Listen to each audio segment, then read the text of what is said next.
Hey, folks out in YouTube land, it's Duke and Sir Salverson, Richard. Wanted to go ahead and talk about why I think the real reason why Vegas is winning and why I think they're going to continue a lot of their success. Now,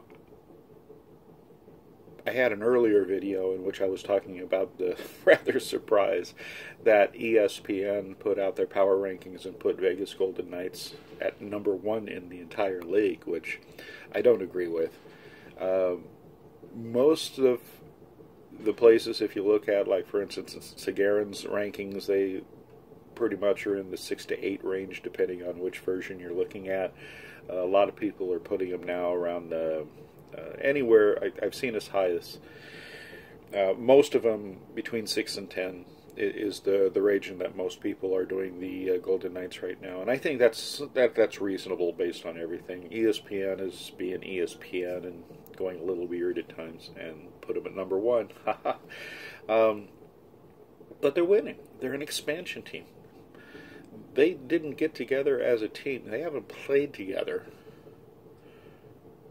until a few weeks ago, when they've literally been only playing a few weeks together, and they're 6-1-0. Why are they winning? The three main things that they go ahead and they talk about is, #1, they've got some timely goals. They've had a home rink advantage, because most of their games have been at home, and along with that is a scheduling advantage. And also that they've just had awesome goalkeeping. Yes, on all of those. But it doesn't really get to the whole story, and I want to talk about that just a little bit more. First of all, have they got timely goals? Oh yeah, they have. As far as shots on goal, there's the thing. I've mentioned this before on some of the other things that I've done. One of the things that when you're scoring goals on NHL goalies, you can't just shoot. And the reason is the NHL goalies are so good. If they've got a good view of you and you're shooting at them, they're going to stop you. Occasionally something might trickle through, something weird might happen, and it does happen. But just one guy going ahead and shooting at an NHL goalkeeper who's got a good view of what you're doing, he's probably going to stonewall you. So what do you have to do? Well, most goals that are scored in the NHL are, #1, the goalie doesn't see it very well. They've got screeners up, or sometimes you get someone in front and they to do it so that people can't. Ooh, I sold something on eBay. Always a good thing. But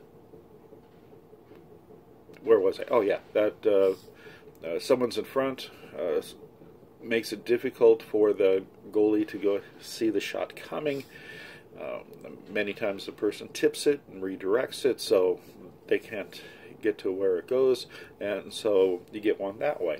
The second thing is you get it from puck movement. You go from one side of the net to the other side of the net, and so the goalie has to adjust position, and while they're adjusting position, they're a little slow doing it. It opens up a part, and you can slam it in.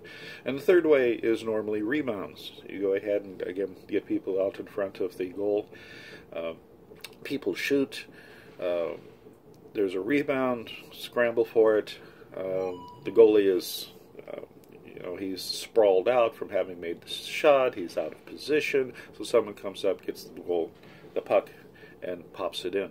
And those are the main ways people score goals in the NHL, because the goalies are so good. Why are some teams having a lot of problems with goals? It's because of their defense. One of the biggest things that people say when they comment about the Golden Knights, and I'm talking about other players and other coaches, is that they play really hard and they keep their shape. That's what the coach says, keep their shape. They play outstanding positional defense. They're fast. They do a good job of checking, but they also do a good job of keeping in position. If someone camps out in the crease, someone is there to pushing him out of the way, so again, the goalie has a view. They have people by the crease, so if there is a rebound, they're clearing the rebound, And so here's the thing. Marc-Andre Fleury, with the exception of the 4 goals, well, including the 4 goals that he gave up in the third period to the Detroit Red Wings when he was playing with a concussion, .926 save percentage.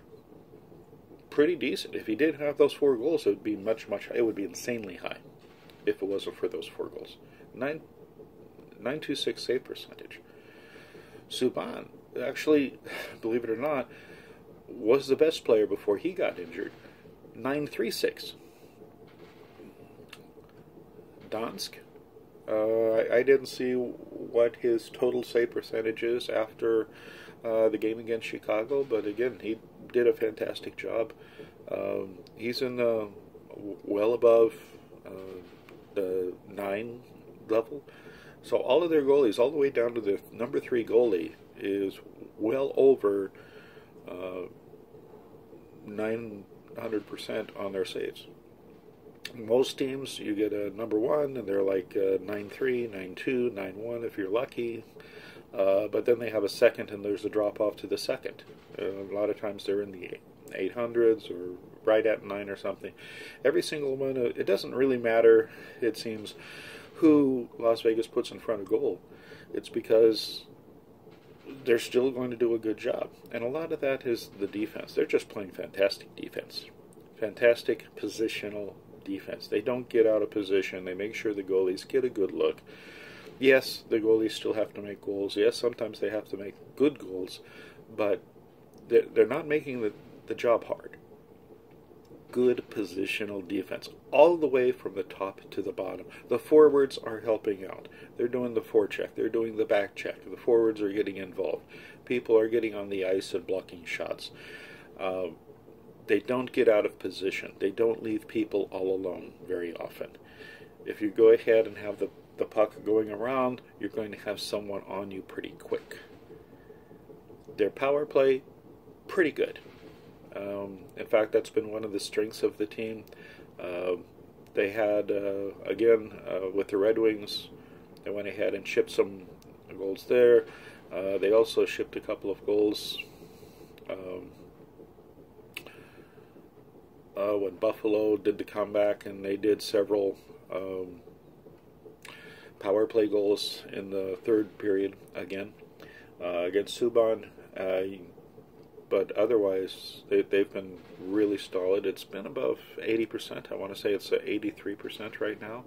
Solid. Not the best, but, considering that they had a couple of lapses, their normal stuff as far as the power play has been really, really solid. They also don't give up a lot of penalty minutes. Penalty can mean that you're aggressive and you're getting things done. But a lot of teams has twice as many penalty minutes per game than Las Vegas does. For example, when they played Chicago, Las Vegas is averaging something like 7 penalty minutes a game, roughly. Chicago's averaging about 10 penalty minutes a game, and that's actually less of a difference than in some other teams. It's really hard to get momentum going when you're playing a man short or 2 man short, or you're a man short for 4 minutes, or lots of those things. A lot of teams are doing that. Las Vegas is not doing it as much. So those things all together is they're playing good, solid defense. They bought into Galant's system. They're in position. If they're out of position, they have enough quickness and speed to get back into position. They're not making a lot of mistakes. They're protecting their goalkeeper by making sure the rebounds are cleared. They're not making lots of penalties, so they don't spend a lot of time on the power play. And all those things together means that they're just playing really good defense. And the thing is, you can continue to keep playing defense. If they were winning because they were scoring tons of goals, with their talent level, that probably wouldn't be something that they could continue. It wouldn't be sustainable. But defense is sustainable. And as long as they keep buying in, they'll keep winning. Go Knights, go.